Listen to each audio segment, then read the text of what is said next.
Hello, today we're going to review the fundamental rules to obtain your commercial driver's license in Colorado. This state has unique requirements around mountain driving, chain laws, and high-altitude conditions, so let's get prepared for you to pass that exam on the first try. Here are the key questions for the Colorado CDL exam. What agency issues CDL licenses in Colorado? The Colorado Division of Motor Vehicles, DMV, under the Department of Revenue.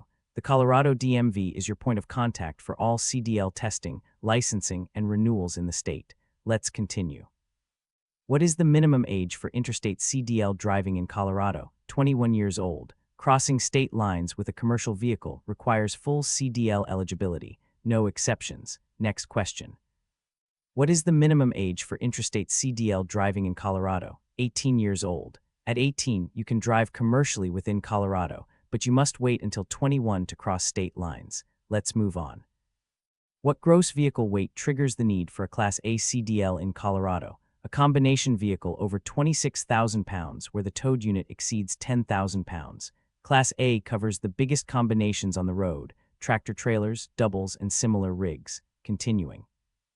What vehicles require a Class B CDL in Colorado? Single vehicles over 26,000 pounds or towing a unit not exceeding 10,000 pounds. Straight trucks, large buses, and heavy dump trucks typically fall into Class B territory. Next point. What vehicles require a Class C CDL in Colorado?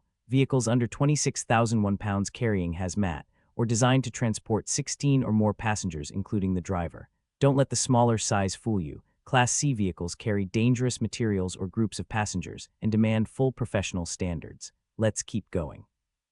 How long is a Colorado Commercial Learner's Permit, CLP, valid? 180 days, renewable once for an additional 180 days. Use that time to build real skill and confidence behind the wheel of a CMV before your skills test. Next question.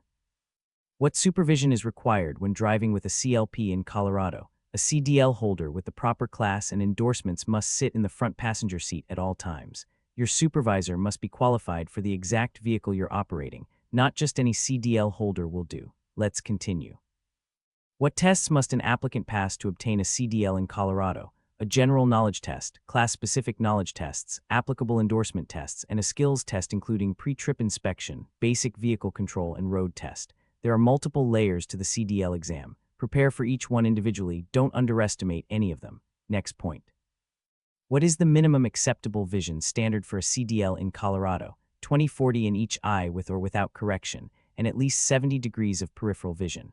Peripheral vision is just as critical as forward vision when operating a large vehicle in Colorado's complex road environments. Let's move on.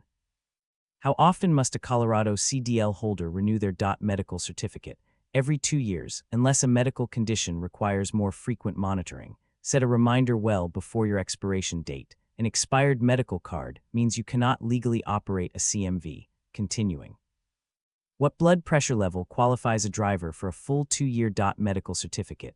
140/90 or below. Monitor your health proactively. Elevated blood pressure can shorten your certification period and limit your driving schedule. Next question. What condition automatically disqualifies a driver from a medical certificate in Colorado? Epilepsy not controlled by medication and insulin-dependent diabetes in most cases. These standards exist to protect you and everyone sharing the road with you. There are no waivers for the core disqualifiers. Let's keep going. What happens to a Colorado CDL if the driver loses their medical certificate? The CDL is downgraded until a valid medical certificate is on file. Your medical card and your CDL are directly linked. Let one lapse and the other immediately loses its full value. Next point. What is the minimum tread depth on front steering axle tires for a CMV in Colorado? 4/32 of an inch. Steering axle tires control the direction of the entire vehicle, especially critical on Colorado's mountain roads. They get the strictest standard. Let's continue. What is the minimum tread depth on all other tires on a CMV in Colorado? 2/32 of an inch. Worn tires on any axle increase stopping distance and reduce stability. Check them at every pre-trip, especially before mountain routes. Next question. What is the maximum single axle weight allowed on Colorado highways? 20,000 pounds. Overloading a single axle damages roads and dramatically increases the risk of tire failure, especially on steep grades. Let's move on. What is the maximum tandem axle weight on Colorado highways? 34,000 pounds. Know your axle weights independently, not just your gross weight. Both are regulated and both are checked at weigh stations. Continuing. What is the maximum gross vehicle weight on Colorado interstates without a special permit? 80,000 pounds. Anything above that limit requires a special overweight permit. Plan ahead, permits aren't always available on short notice. Next point. What are the three components of total stopping distance for a CMV? Perception distance, reaction distance, and braking distance. Understanding each component helps you anticipate stops proactively, a critical skill on Colorado's mountain downgrades. Let's keep going. At 55 mph, approximately how many feet does a fully loaded truck need to stop under ideal conditions? About 390 feet. That's longer than a football field on flat, dry pavement. On a wet or snowy Colorado highway, add significantly more. Next question. What following distance is recommended for a CMV under normal driving conditions? 1 second for every 10 feet of vehicle length, plus 1 second for speeds above 40 mph. A 60-foot truck at highway speed needs at least 7 seconds of following distance. Give yourself that space every time. Let's continue. What following distance adjustment is required in adverse weather conditions in Colorado? Double the normal following distance. Colorado weather can change dramatically in minutes, especially in the mountains. Double your gap before conditions force a reaction. Next point.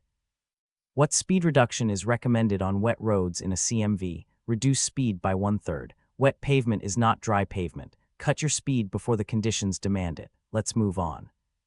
What speed reduction is recommended when driving on packed snow in a CMV? Reduce speed by 1/2. Packed snow is one of Colorado's most common winter hazards. Half speed is not excessive. It's the math that keeps you alive. Continuing. What technique must a Colorado CDL driver use to prevent brake fade on mountain downgrades? Select a low gear before starting the descent and apply brakes in firm, controlled intervals. Colorado's mountain grades are among the most demanding in the country. Commit to your gear at the top, never halfway down. Next question. What gear should be selected before descending a steep Colorado mountain grade? The same gear that would be needed to climb the same grade. Simple rule, critical to remember. What takes you up safely is the gear that keeps you in control going down. Let's keep going.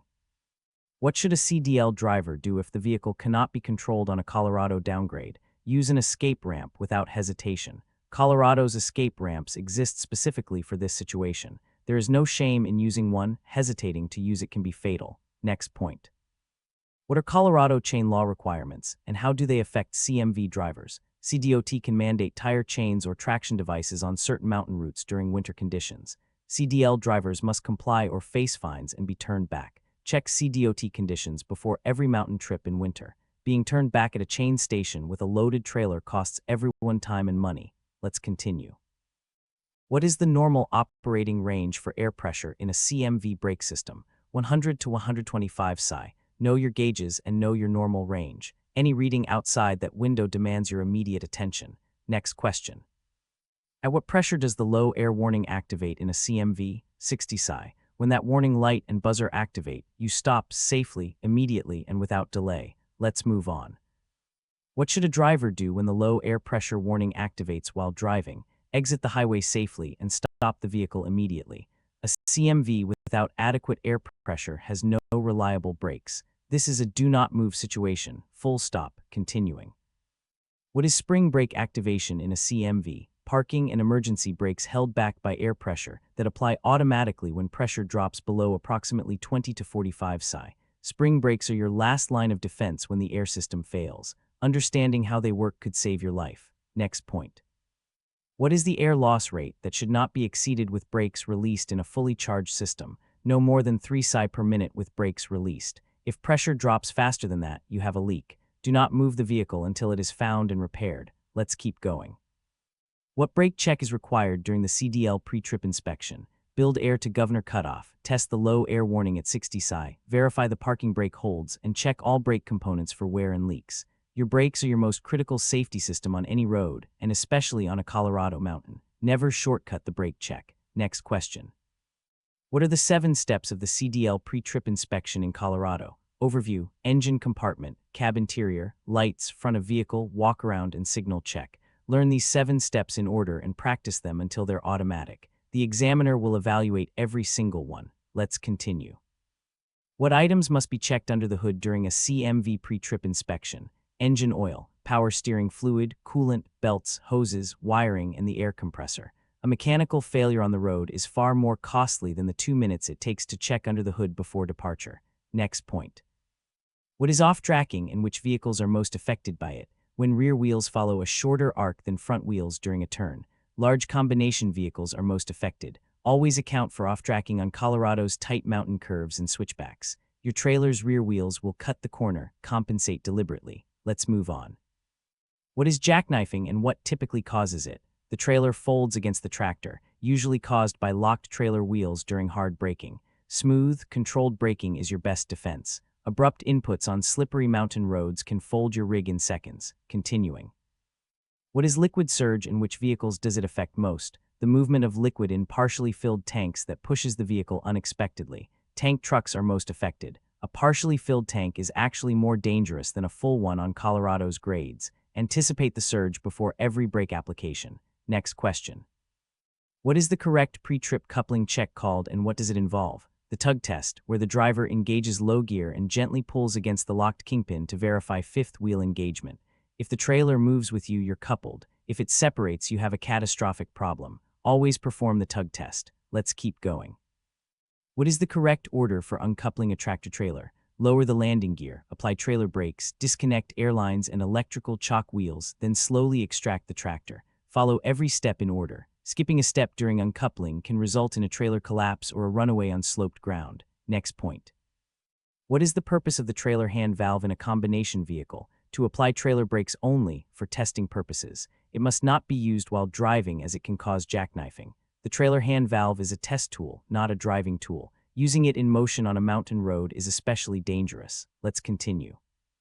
What CDL disqualifying offense results in a 1-year disqualification in Colorado? DUI in a CMV, using a CMV in a felony, leaving the scene of a CMV accident, or driving a CMV with a revoked license. 1 serious offense costs you a full year. 2 can cost you your career permanently. Next question. What results in a lifetime CDL disqualification in Colorado? Using a CMV to commit a felony involving controlled substances or committing a second major disqualifying offense. There is no appeal from a lifetime disqualification. Protect your CDL like the professional credential it is. Let's move on.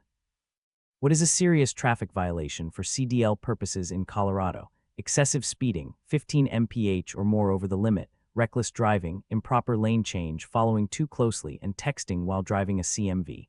These violations don't just cost you points, they put your entire CDL at risk. Drive with the professionalism the license demands. Continuing.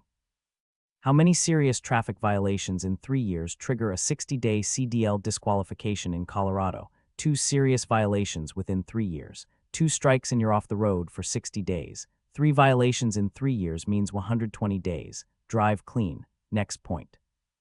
What is the Colorado law on handheld cell phone use while operating a CMV? Prohibited at all times while driving a CMV, and it counts as a serious traffic violation. Hands-free only, and even then, your full attention belongs on the road and not on a conversation. Let's keep going. What CDL endorsements are available in Colorado? H for hazmat, N for tank, P for passenger, S for school bus, T for double and triple trailers, and X for the combined hazmat and tank endorsement. Each endorsement requires its own written test. Plan your endorsement path early and prepare for each one separately. Next question. What is required to remove the air brake restriction from a Colorado CDL? Pass the air brakes written knowledge test and complete the skills test in a vehicle equipped with air brakes. Most commercial vehicles